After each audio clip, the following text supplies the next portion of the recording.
नमस्कार, मैं हूं doctor Rajkumar Jangra, assistant professor in mathematics. आज हम नंबर थ्योरी में कॉन्ग्रुएंसी चैप्टर का पार्ट 1 स्टार्ट करते हैं। कॉन्ग्रुएंसीज में सबसे पहले आता है मॉडुलाई ऑफ इंटीजर्स। देखो, स्मॉल m एनी नंबर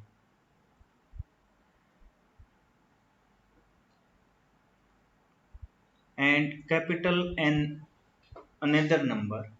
जब हम कैपिटल N को m से डिवाइड करें, क्यों कोई इंटीजर क्वोशेंट आ जाए प्लस में r इज कॉल्ड रिमाइंडर। इस क्यू को हम बोलते हैं इंटीजर क्वोशेंट और r क्या है, रिमाइंडर। और this r is greater than और equal to 0 but strictly less than the divisor m से स्ट्रिक्टली लेस देन होगा, तो उस केस में जो ये m है इसको हम क्या बोलते हैं, दिस इज मॉडुलस। ठीक है, तब ये क्या आ जाएगा हमारा मॉडुलस। उसके बाद देखो हम पढ़ते हैं, क्लियर है मॉडुलस क्या होता है। उसके बाद आ जाता है कॉन्ग्रुएंसीज। कॉन्ग्रुएंसीज क्या होता है, देखो, if a and b this belongs to I, to integers, and m belongs to I plus positive integer. ठीक है, पॉजिटिव इंटीजर बोले या फिर क्या बोले इसको, नेचुरल नंबर, सच दैट जो m है वो a माइनस बी को कंप्लीटली डिवाइड करे, then a is said to be, a जो ये है a is said to be congruent to b modulo m, modulo and is expressed as, किस type से लिखते हैं, a is congruent to b modulo का mod लिख देते हैं, दिस इज m। इस टाइप से भी लिख सकते हैं। दूसरा देखो हम कैसे लिख सकते हैं इसको, a minus B this congruent to 0 modulus m, ऐसे भी लिख सकते हैं। या फिर हम ये लिख दें a minus B this is multiple of m where k is any integer, ये भी लिख सकते हैं। ठीक है, फॉर एग्जाम्पल जैसे 31 है, ये कॉन्ग्रुएंट होता है किसके, 7 मोडुलो 4। कैसे है भाई, 31 में से 7 सब्ट्रैक्ट करें 24, 4 से कंप्लीटली डिवाइड हो जाता है। ऐसे ही हम ये कहें भाई 71 is congruent to 9 mod of 5, this is not congruent because 71 में से 9 जाएगा कितना आ जाएगा भाई 62, not divisible by 5। ठीक है, तो अब हमारे पास क्या आती है सम थ्योरम्स। ठीक है, फर्स्ट थ्योरम क्या है, N integer is congruent to its remainder। जो इंटीजर है वो किसके कॉन्ग्रुएंट होता है, अपने रिमाइंडर के। ठीक है, तो कैसे प्रूफ करेंगे इसका, let r be the reminder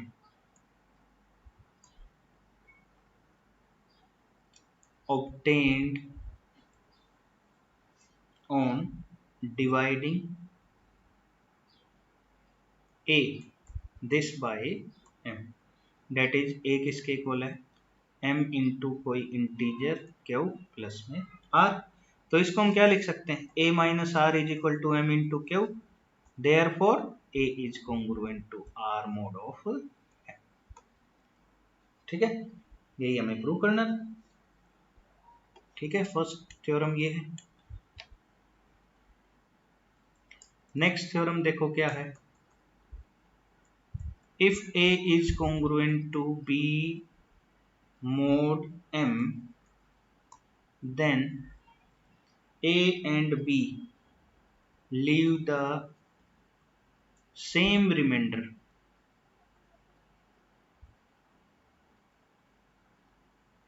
when divided by M and conversely। देखो कैसे करेंगे हम इसको,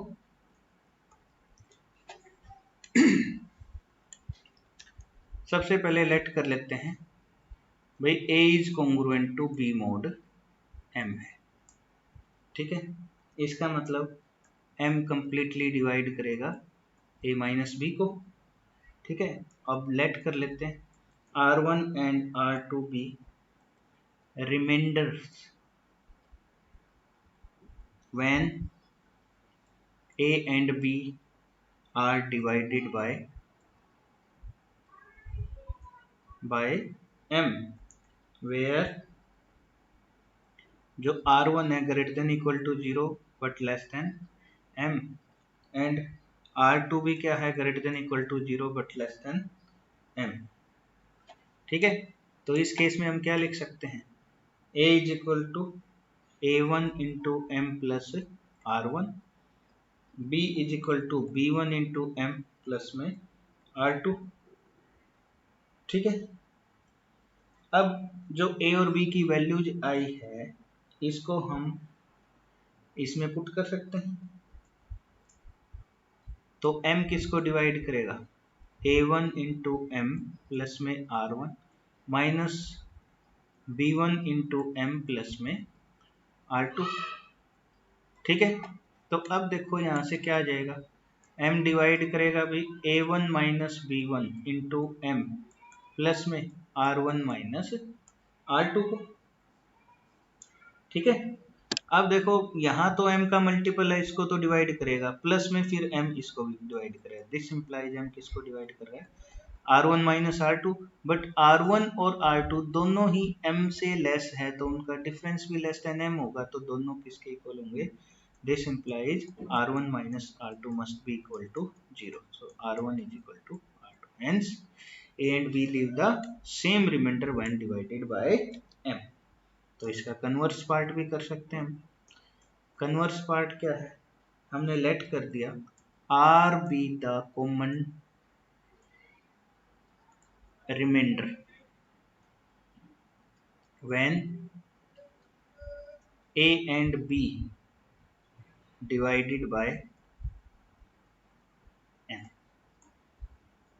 Therefore A को हम क्या लिख सकते हैं, K1 into M plus R, B को क्या लिख सकते हैं, K2 इंटू M प्लस में R। अब A माइनस B क्या आ जाएगा, K1 minus K2 into M, R से R कैंसिल, इसका मतलब M किसको डिवाइड कर रहा है, A माइनस B को। A माइनस B को डिवाइड कर रहा है तो यहाँ से हम क्या लिख सकते हैं, A is congruent to B mod of M, यही तो हमें प्रूव करना था, दिस इज कन्वर्स पार्ट, ठीक है। नेक्स्ट है, अब नेक्स्ट थ्योरम क्या आती है हमारे पास, the relation of congruency, this is an equivalence relation।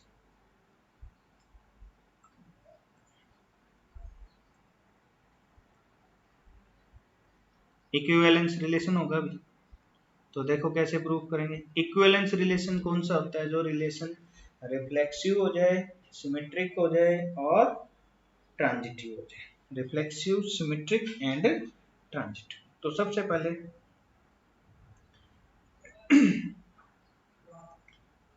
By definition of congruency हम क्या लिख सकते हैं, A is congruent to B mod of M, कब, if M completely डिवाइड करे A माइनस B को। तो फर्स्ट कंडीशन हम करते हैं रिफ्लेक्सिव। रिफ्लेक्सिव में क्या होता है, A is related to A, ये प्रूव करना है। तो सबसे पहले देखो m डिवाइड करेगा a माइनस a को, करता ही है भाई, 0 को डिवाइड करता है, तो इसका मतलब a is congruent to a mod of m, hence relation is reflexive. Second क्या है, सिमेट्रिक। सिमेट्रिक रिलेशन क्या है, लेट कर लेते हैं a is congruent to b mod of m, हमें प्रूव करना है b congruent to a mod of m। तो देखो a congruent b mod m है, इसका मतलब m डिवाइड करेगा a माइनस b को, ठीक है, a माइनस b को कर रहा है, इसका मतलब m किसको डिवाइड करेगा, b माइनस a को भी डिवाइड करेगा, b माइनस a को करेगा तो b कॉन्ग्रुएंट किसके हो गया, a मोड ऑफ m के। So this is symmetric relation. अब हम करते हैं ट्रांजिटिव रिलेशन। ट्रांजिटिव के लिए लेट करके चलते हैं हम a congruent b mod m and b congruent c mod of m, ये लेकर चले भी। तो अब इसी का यूज करना है हमें। तो सबसे पहले a congruent b mod m है, तो m किसको डिवाइड करेगा, a माइनस b को, वहां से m किसको डिवाइड करेगा, b माइनस c को। दिस इंप्लाइज m दोनों के सम को डिवाइड करेगा। अब b से b कैंसिल, तो m किसको डिवाइड कर रहा है, a माइनस c, तो यहाँ से क्या लिख सकते हैं, a is congruent to c mod of m, hence this is transitive. So relation of congruency is an equivalence relation. अब कुछ थ्योरम्स आ रही हैं, इनका मैं रिजल्ट लिखता हूँ बस, बाकी आप प्रूफ खुद कर सकते हो, बिल्कुल सिंपल है। देखो if a is congruent to b mod of m, ठीक है, देन आप दोनों साइड x भी ऐड कर सकते हैं, सेम नंबर ये होगा, दोनों साइड सेम नंबर से मल्टीप्लाई भी कर सकते हो, वेयर x क्या है, कोई इंटीजर, ठीक है। ये थ्योरम खुद कर लेना, बिल्कुल सिंपल थ्योरम है। नेक्स्ट देखो अब क्या गिवन है, if a congruent b mod of m और c congruent d mode of m है, तो यहाँ हम कैसे कर सकते हैं इनका यूज, कि भाई this implies a plus c congruent किसके होगा, b plus d mode of m के। अच्छा, एक रिजल्ट तो ये हो गया, दूसरा रिजल्ट उनका डिफरेंस भी ले लो, तब भी ये एक दूसरे के क्या हो जाते हैं, कॉन्ग्रुएंट। डिफरेंस क्या, इन दोनों को मल्टीप्लाई भी कर दो, मल्टीप्लाई भी करके हम लिख सकते हैं, ठीक है। तो ये थ्योरम सिंपल सिंपल रिजल्ट्स हैं, हम कर सकते हैं इनको। अच्छा, अब एक और रिजल्ट लिख देता हूँ इंपॉर्टेंट भी, if a congruent b mod of m है, ठीक है, तो अब a raise to power k भी कॉन्ग्रुएंट होगा b raise to power k mod of m for every k positive integer, या फिर हम इसको लिख सकते हैं नेचुरल नंबर, ठीक है। तो इस टाइप से ये दोनों क्या हो जाते हैं। तो अब इससे रिलेटेड हम कुछ क्वेश्चंस करते हैं, ये थ्योरम्स तो हमने कर लिया। तो देखो अब क्वेश्चंस करते हैं, पहले हमें शो करना है, show that 2 into 7 raise to power n plus 3 into 5 raise to power n minus 5 congruent होगा 0 मोड ऑफ 24 के, ठीक है, ये कॉन्ग्रुएंट होगा। अब ये प्रूव करने के लिए हम क्या ले लेते हैं, इसको लेट कर लेते हैं, Pn कंसीडर कर लेते हैं, 2 into 7 raise to power n plus 3 into 5 raise to power n minus 5। अब हमें क्या प्रूव करना है, देखो दिस a और ये b, तो a माइनस b करोगे तो यही आ जाएगा, दिस इज डिविजिबल बाय 24, हमें ये प्रूव करना है। तो इसको हम किससे प्रूव करेंगे, by the method of principle of mathematical induction, principle of mathematical induction से इसको हम प्रूव करेंगे। तो देखो कैसे प्रूव करेंगे प्रिंसिपल ऑफ मैथमेटिकल इंडक्शन से। पहले for n is equal to 1, P1 क्या आ जाएगा 2 into 7 raised power 1, 3 into 5 raised power 1 minus 5, 14 plus 15 minus 5 this is 24, इसको लिख सकते हैं 1 into 24, multiple of 24, so divisible by 24, therefore result is true for n is equal to 1। ठीक है, अब हम सपोज कर लेते हैं result is true for n is equal to k, that is जो pk है, pk क्या आएगा 2 into 7 raised power k plus 3 into 5 raised power k minus 5, this is divisible by 24, that is multiple of 24।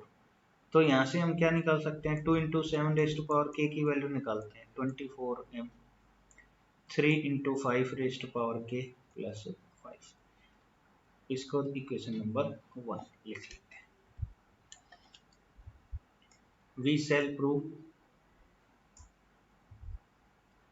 It for n is equal to k plus, तो pk plus 1 ले, pk plus 1 क्या आएगा 2 into 7 raised power k plus 1, 3 into 5 raised power k plus 1 minus 5, देखो 2 into 7 raised power k into 7 plus 3 into 5 raised power k into 5 minus 5। तो अब इसकी value हम equation 1 से पुट कर सकते हैं 24m, 3 into 5 raised power k plus 5, बाहर क्या है 7 plus 5 into 3 into 5 raised power k minus के 5। यहाँ तक कोई प्रॉब्लम अभी? चलो ठीक है, अब ऐसे करते हैं 24 into 7m minus 7 time 3 into 5 raised power k plus 35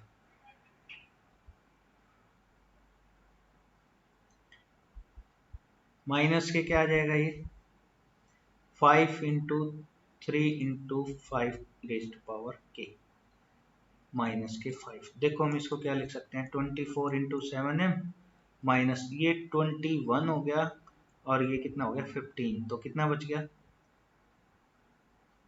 अच्छा ये प्लस का है भाई, ये प्लस का है, तो ये 21 minus 15 this is minus 6 into 5 raised power k plus 35 minus 5 क्या हो गया 30।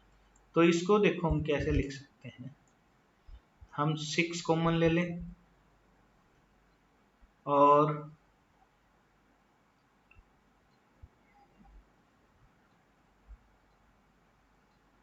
5 भी कॉमन ले लें, तो यहाँ क्या बच जाएगा 5 raised power k minus 1 minus के 1। ठीक है, ये इस टाइप से बन जाएगा। तो अब इसको हम क्या लिख सकते हैं, ये आ जाएगा 24 इंटू 7m माइनस के 6 इंटू 5, इसको लिख सकते हैं 5 माइनस 1 इंटू में 5 raised power k minus 2, 5 raised power k minus 3 and up to so on last में जाके 1, ये कितना आ गया 4 और ये 6, 24 टोटल 24 कॉमन, 7m माइनस के 5 into 5 raised power k minus 2, 5 raised power k minus 3 up to so on last में जाके 1। तो ये any constant integer quantity 24 into any integer, therefore pk plus 1 this is divisible by 24, hence result is true for n is equal to k plus 1, so by PMI result is true for all natural numbers। ठीक है, बिल्कुल simple था। अब देखो next इसके parts हम कर लेंगे, बिल्कुल इसी टाइप से है। अब नेक्स्ट क्वेश्चन करते हैं, find the least positive integer mod 7 to which 286 is congruent. ठीक है, तो देखो कैसे करेंगे।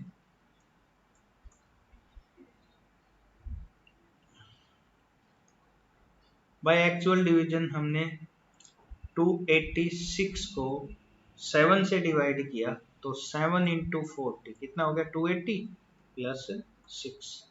Therefore 6 is the least positive integer such that जो 286 है वो कॉन्ग्रुएंट है 6 mod of 7 के। Hence the question. ठीक है, नेक्स्ट क्वेश्चन भी ऐसे ही हो जाएगा। एक और क्वेश्चन करते हैं, देखो list all integers x in the range 1 to 100 that satisfies x congruent 7 mod of 70। अच्छा, सॉल्यूशन देखो क्या है, पहले गिवन है x कॉन्ग्रुएंट 7 mod of 17। इसका मतलब x माइनस के 7 किससे डिविजिबल है 17 से, कंप्लीटली डिविजिबल हो जाएगा। 17 कंप्लीटली डिवाइड करता है, तो x माइनस 7 क्या हो जाएगा 17 इंटू के। तो x को हम क्या लिख सकते हैं 17 इंटू के प्लस 7। अब x की वैल्यू किसके बिटवीन है 1 to 100, तो पहले k की जगह हम क्या पुट करें 0 पुट कर दें, तो x कितना आ जाएगा 17। तो इस टाइप से k की जगह 1 पुट करेंगे तो x कितना आ जाएगा, अच्छा सॉरी k को 0 किया तो ये हमारे पास क्या आया है 7। अब ये आ जाएगा 24। ऐसे ही k को 2 पुट करेंगे तो x कितना आ जाएगा 41, और k को 3 पुट करेंगे तो x कितना आएगा 58।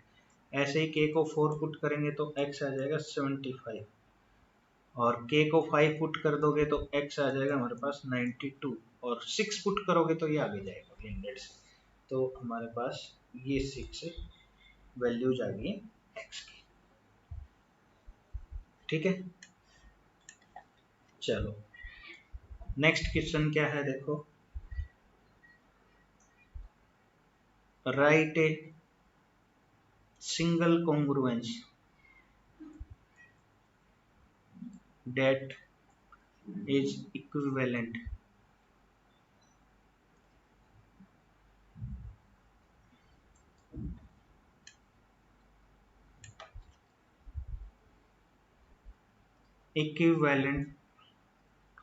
to the pair of congruences। क्या है congruence, x congruent 1 mod 4 and x congruent 2 mod of 3। तो देखो सॉल्यूशन कैसे करेंगे, क्या गिवन है, पहले x congruent 1 mod of 4,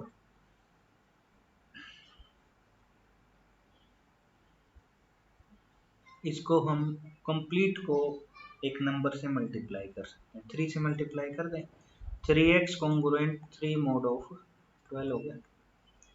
next क्या गिवन है x कॉन्ग्रुएंट 2 mod of 3।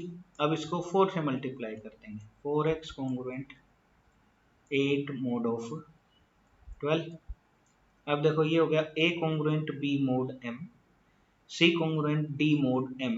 तो हमने इनके डिफरेंस को भी लिख सकते हैं ना, यहाँ पर 3x कॉन्ग्रुएंट 3 mod 12, देखो वो ये बन गया।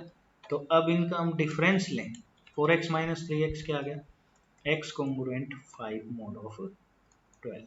This is required single congruence, जो इक्विवेलेंट है वो पेयर ऑफ कॉन्ग्रुएंसेस। तो नेक्स्ट क्वेश्चन देखो अब क्या आ जाता है हमारे पास,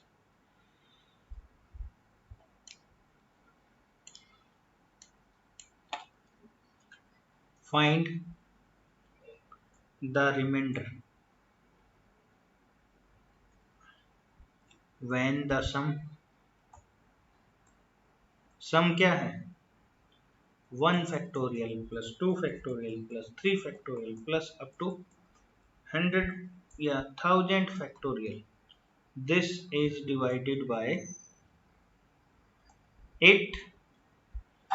तो सबसे पहले हम क्या लिख सकते हैं? सबसे पहले क्या लिख सकते हैं हम? सॉल्यूशन देखो, 1 factorial is equal to 1, 2 factorial is equal to 2, 3 factorial is equal to 6, but 4 factorial क्या होता है? 24. 24 के, and this 24 is divisible by 8. तो इसका यूज करेंगे. अब जो 5 फैक्टोरियल है उसको क्या लिख सकते हैं? 5 इंटू 4 फैक्टोरियल. 4 फैक्टोरियल 8 से डिवाइड है, तो इसका मतलब 6 फैक्टोरियल को भी हम क्या लिख सकते हैं? 6 इंटू 5 इंटू 4 फैक्टोरियल. ये भी 8 से डिवाइड, तो लास्ट वाला सारा किससे डिवाइड हो जाएगा? ये 8 से डिवाइड हो जाएगा.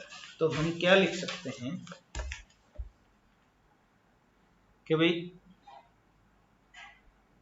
n factorial is divisible by 8 for all n greater than equal to 4.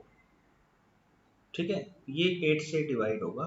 therefore 4 factorial plus 5 factorial plus 6 factorial up to क्या आ गया? 1000 फैक्टोरियल. इसको हम 8 इंटू टी लिख सकते हैं, where T is any integer multiple of this. तो 1 factorial plus 2 factorial plus 3 factorial plus 4 factorial 5 factorial up to 1000 factorial. इसको हम क्या लिख देंगे? ये सारा तो क्या है? 1 factorial plus 2 factorial plus 3 factorial plus 8t आ जाएगा. ठीक है, अब नेक्स्ट स्टेप में क्या करेंगे? फैक्टोरियल को सोल्व कर, तो ये आ गया 1, ये आ गया 2, ये आ गया 6, 8t. अब ये वाला देखो सारा 1 प्लस 8 प्लस 8t, ये तो 1 प्लस 8 कॉमन 1 प्लस टी हो गया. ये 8 का मल्टीपल, तो इसका मतलब 1 factorial plus 2 factorial up to 1000 factorial. This is congruent to 1 mod of 8. Therefore remainder is equal to 1. तो हमारा रिमाइंडर किसके इक्वल आ चुका है? 1 के. तो इस टाइप से हम इसके ये क्वेश्चन ट्राई करेंगे. बाकी नेक्स्ट क्वेश्चंस करेंगे नेक्स्ट वीडियो. थैंक्स. अगर आपको मेरी वीडियो अच्छी लगी है तो इस वीडियो को लाइक करना और शेयर करना ना भूलें. साथ के साथ कमेंट करके भी आप बता सकते हैं, और मेरे चैनल को सब्सक्राइब करें और बेल आइकन को प्रेस कर दें, जिससे आपको नेक्स्ट वीडियो की नोटिफिकेशन मिलती रहेगी.